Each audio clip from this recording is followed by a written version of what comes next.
Opportunity. I want to congratulate the majority and minority leader and my colleagues, Mr. Speaker, for having to resist the temptation to go and hide, just like our colleagues have done, Mr. Speaker. I would be somewhere in Kimondi Forest near Kapsabet, running away from my president. And I want to ask, in fact, this should be corruption, where you run away from your duty, Mr. Speaker. I remember when we were supposed to resume is when unfortunate events and incidences were happening in the city, Mr. Speaker. Mr. Speaker, I'm happy that I'm among the senators who found it wise to continue with our duty because we are being paid to proceed with our duty as envisaged by Article 96, Mr. Speaker. Mr. Speaker, I want to tell Kenyans, including our young brothers and sisters, the Generation Z, because some of us are millennials, that we have heard you, we listen to you, we apologize for some of the transgressions that might have escaped our attention in addressing some of the challenges, Mr. Speaker. Mr. Speaker, while a lot has gone through in this country, we must agree that some of these challenges that we face as a nation, Mr. Speaker, build up for many years, many decades, Mr. Speaker. Many challenges since, Mr. Speaker, the onset and independence, both pre and most post-colonial independence of this republic, Mr. Speaker. Mr. Speaker, on Tuesday, when the young people decided to visit Parliament and enjoy the hospitality, although they went away with a number of flags, Mr. Speaker, and also were able to take photos at the floor of the House, at the National Assembly to be precise.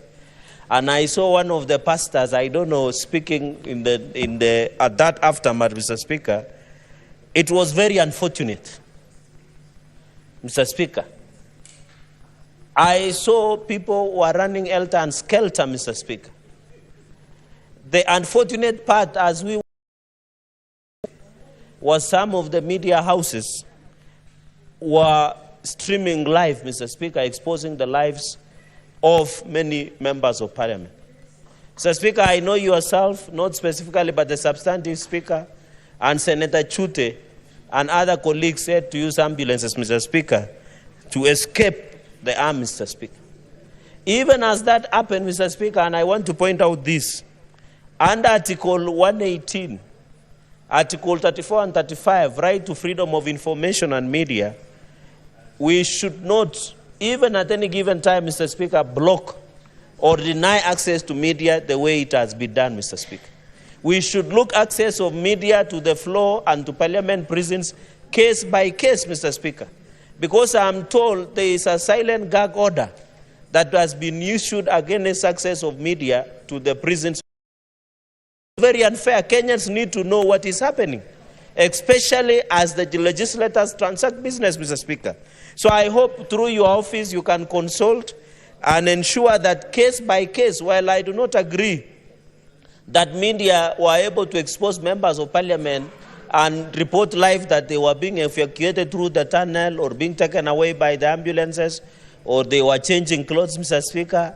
I met one member of National Assembly, decided to remove the entire suit and wear a vest and a boxer to escape the rat, Mr. Speaker, through Landimawe, Mr. Speaker, in this city.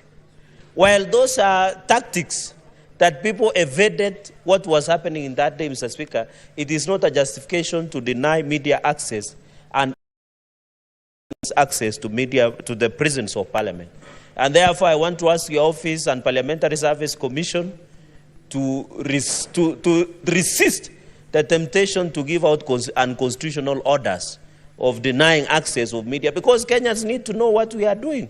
Mr. Speaker, I've used an example of 1932, when there were allegations that there was a letter that was being sent to the House of Congress and Senate that had poison. The Congress decided to close the House and run away. In the subsequent elections, the entire congressmen were voted out. But the Senate of the Republic of United States of America remained true to its cause and addressed the remember. And that is why we have distinguished ourselves, Mr. Speaker, as the upper house. Mr. Speaker, there are many issues that young people have raised. Issue of corruption, issue of governance, both at national and county governments, Mr. Speaker. Issue of lack of opportunities. Issue of nepotism, Mr. Speaker. Issue of not being listened to, Mr. Speaker. There are many challenges, and I want to assure the Gen Z and any other Kenyan, Mr. Speaker, Parliament is a public place. If there were proper organization, they would have accessed Parliament. Many Kenyans access Parliament. I want to put this straight, Mr. Speaker. Under Article 126(1) of the Constitution of Kenya, Mr. Speaker, Parliament can sit anywhere. And I want to call upon the Gen Z and any other Kenyan can sit in Uhuru Park. Parliament can sit in Migori. That is why we have Senate machinery, Mr. Speaker. The Constitution gives us as a Parliament to sit even in Garissa, in Mandera, even in your county, Mr. Speaker, and listen to the Kenyans. And I'm happy as we talk this, Mr. Speaker, on the Senate machinery, we are doing it in Busia. We have done it in Makueni. We did it in Turkana. We have done it in Uasin Gishu, Mr. Speaker. Kenyans should know that Parliament is ready to listen to them. Under Article 126 of the Constitution, Parliament can sit anywhere within the border. Even if they want us to sit in KICC, we can sit there, Mr. Speaker, and listen to Kenyans, and especially the Gen Z, Mr. Speaker.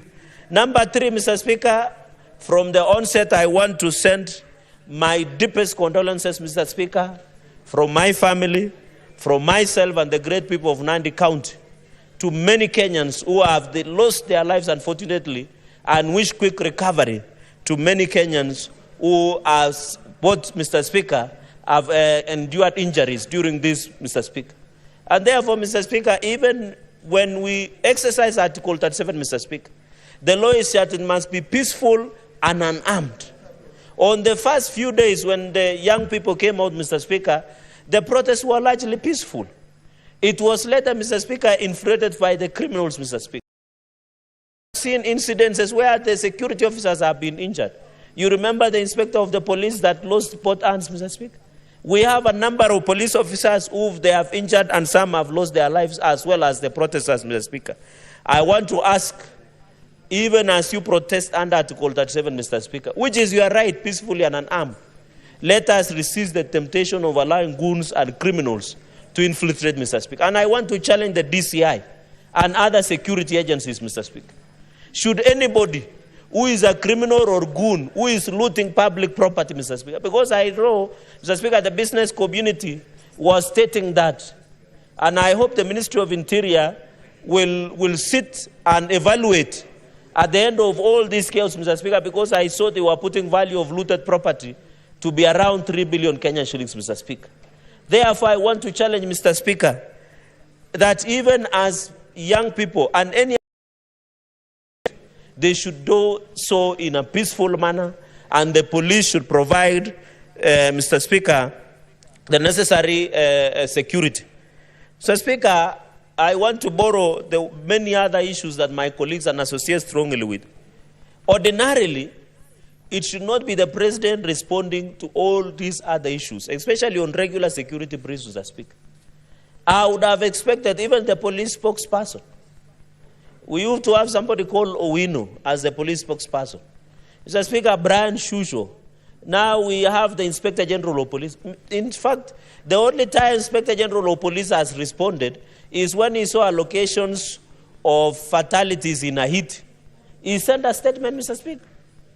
Even not legally, even morally, Mr. Speaker, the Inspector General of Police should have even appeared on a regular basis to update the country on security situation, Mr. Speaker, and tell the country how many people, unfortunately, have died, how many have injured, how many properties have been looted, or what is the state of the security, Mr. Speaker. What is the state of the homeland security, Mr. Speaker? I think that is the least we expected from Inspector General of Police, Mr. Speaker. And therefore, I think his stay in office is no longer tenable, Mr. Speaker. We must do a proper reshuffle within the security apparatus of this country, especially the homeland security, Mr. Speaker, so that we have a police service, not a police force, as was envisaged by the Constitution of the Republic of Kenya, Mr. Speaker. So I agree with my colleagues that the Inspector General of Police must be called out for failing to provide leadership, Mr. Speaker, for failing to morally and legally even update the country on security situation, Mr. Speaker. We are being told there was demos, Mr. Speaker, yesterday. There are others being planned on the way. The least we expect, cases of where police have shot, Mr. Speaker, incidences. It should be briefing the country under what circumstances that the police shoot some of the protesters, and are they working together with Independent Policing Oversight Authority? I pour, Mr. Speaker. Number 3, Mr. Speaker, is on corruption. My colleagues has put it, we know, Mr. Speaker, when I raise an issue of opulence of some of the cabinet ministers, I was blasted, I was accused of being jealous, I was accused of not knowing how to do deals. Mr. Speaker, I was accused of coming to take tea and mandazi in Parliament instead of going to Tanzania and other countries to broker deals, Mr. Speaker, which is very unfortunate. And I was just calling out, don't eat too much and vomit before the feet of Kenyans. As a former ambassador would say, Mr. Speaker. Even in my culture, where I come from, you don't eat and open your shirt. It is a culture, Mr. Speaker. And I called out, and you remember, I was being blasted left, right, and center, Mr. Speaker, and I warned them that if this trend of displaying opulence by members of Parliament and some cabinet ministers without humility, and I'm happy, Mr. Speaker, for the last 2 weekends, at least the quality of hair has improved. Because when choppers were crisscrossing, it was also affecting our agenda of climate change, Mr. Speaker, where people would fly in, land, reorganize the program of a funeral or a church service, speak, insult other elected leaders, Mr. Speaker, call them dimwits, call them fools, the way I was being called in Nandi last year, give out the money that God knows where they got it from, millions of shillings, and they fly away from the chopper, disrupting, Mr. Speaker, a social function for the next 1 hour or 30 minutes, Mr. Speaker, until they settle, Mr. Speaker. So the issue of corruption, and I think, Mr. Speaker, as a proposal to the President and EACC, Mr. Speaker, we must start doing lifestyle audits to all of us, state officers and all governors. Any person who is serving in a public office, we must do lifestyle audit. We must know, so that the reason Kenyans were on the streets, the reason Gen Z were calling us out, is because they are wondering, how can you contribute 20 million shillings in an Arambe, and yet they don't have even 100 shillings. They were wondering, minister would be an Arambe counting millions of shillings, and the roads are not there, Mr. Speaker. And the water is not there, Mr. Speaker. So they are wondering, we are telling them the economy is bad, but we preside an Arambe worth millions of shillings, Mr. Speaker. It is not bad to do an Arambe. It is not bad to help people, but we must do their part. And I'm telling you, I know some people, even who had bought shirts for funerals, dark suits, because their only thing was just, when they hear social function, Senator Sifuna, they appear. But they have never visited the bad roads that are in our counties, or look even at the water, Mr. Speaker. But they will find time to go and insult other leaders, Mr. Speaker. I think corruption also is not doing your job, Mr. Speaker. It doesn't necessarily that you have stolen, failing to do your job with integrity, reporting to your duty station. And therefore, number 3, I propose that EACC must be disbanded forthwith with capital letters. They have failed from national to counties, Mr. Speaker. In fact, when you steal, they come and see you nyuma ya tent, they slap you on the wrist, and they go away. If today EACC was serious, 3/4 of governors would be in jail by now. I can tell you for free. Because even some of the people serving at the state officers, Mr. Speaker, they should be in jail. But EACC have failed us. While I agree they don't have enough resources, it is time we disband the EACC and restructure EACC and redevelop EACC to win back the public confidence, Mr. Speaker, of this republic going into the future. If you ask EACC and friends and colleagues, I have been privileged to serve as JLAC chair. And I remember we did invite EACC in the last session. The only conviction EACC had done is a bribery of 20,000 shillings. What are we telling Kenyans? What are we telling Gen Z when they can see this club that you have built somewhere in a town, they can see these are proceeds of crime? And that the EACC will turn a blind eye, Mr. Speaker. We must resist, and I want to request, even as EACC struggle with the challenges of resources, we must disband, restructure to win the public confidence of this republic, Mr. Speaker. Number 4, Mr. Speaker, before I finish with austerities, this issue of SRC increasing the salaries of members of parliament and state officers is in bad faith. It wants to increase the public discontent, Mr. Speaker, and SRC must be called out, Mr. Speaker. You remember when UHC colleagues, interns, we invited SRC here. They told us there is no money to increase for UHC doctors or JSS, but they are quick to increase money for us members of parliament to create discontent and fuel the country into discontentment of members of parliament, Mr. Speaker. we never requested for the increment of salaries. We have never. SRC is abusing its own power by trying to set us against the public. And I'm happy a number of colleagues have responded to this blackmail, misleading corruption by SRC, Mr. Speaker. And I also propose SRC must be disbanded, Mr. Speaker, and serve. Let the SRC commissioners not serve monthly. They should serve as, because the problem we have with SRC, they are not serving part-time. They are busy trying to set and regulate salaries so that they justify their work in office, Mr. Speaker. While SLRC chair is giving herself a 10 million car grant for a Prado from Toyota Kenya. She is increasing her salary. She gets 2 car grants within 4 years, Mr. Speaker. The SRC, and I want to say and tell Kenyans, I am not interested. In fact, what I'm proposing going into the future, members of parliament, we should serve in part-time, just like other countries, Mr. Speaker. Then we agree how it works out. If that is the solution that will bring back the confidence of this Republic of Kenyans, Mr. Speaker. Mr. Speaker, on judiciary, I served and I have the privilege of information. Mr. Speaker, Kenyans file more than 500,000 cases per year. I saw the chief effectively saying they can open up to midnight to handle these issues that we are experiencing. But she has never done anything about clearing backlog, Mr. Speaker. The bitterness Kenyans have is that they have a court case. They have not gotten a court order. For those people who do not have means, they are suffering, Mr. Speaker. But the Chief Justice, to appear right and to appear popular, not to appear right, to appear popular but not right, is just giving a public relation exercise to the gallery by saying now, since everybody is no longer safe from Gen Z, and you know he was visited the other day in his office, she thinks by saying, let us handle all the protesters being brought to court, Mr. Speaker, who are not Orguns, is fair. The real problem with judiciary is it should give us the matrix, the timeline of clearing cases, Mr. Speaker. And how can you justify from 1982, there is a court case up to today, a succession case, Mr. Speaker? Mr. Speaker, it's corruption. Kenyans are very, Mr. Speaker, are mad with all the institutions. And I want to tell everybody who is serving as a state officer, no one is no longer safe. Senator Majority Leader Aaron Cherargei will tell you, Wamboka Wanami and Samuel Atandi, when they wanted to cross for safety, they could not.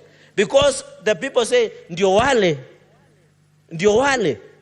And I'm telling you, some things happen that I'm not comfortable to share because this is parliamentary guided program. It is a PG rated, Mr. Speaker. Mr. Speaker, finally, on austerity measures, I will tell, I can see Senator Faki is interested, I will tell him in camera. Mr. Speaker, I plead with the President and all of us, just in 2 minutes, Mr. Speaker, please let us not cut amount that we are going to JSS for 6,000 teachers. Most of these 46,000 are young people. If we can confirm them to permanent and pensionable, Mr. Speaker, we shall also be fair to young people on these 46,000 junior secondary schools. Mr. Speaker, number 2, let us not reduce the allocation to counties. Because it was not pro rata, as Majority Leader said, it was based on equity. Just a minute, Mr. Speaker. And also, finally, Mr. Speaker, let us not cut money that was going to confirm the UHC intern doctors, among others within the medical sector, Mr. Speaker. Mr. Speaker, with those very many remarks, I support this motion. Let us bring back this nation to where it should be. I thank you, Mr. Speaker, sir.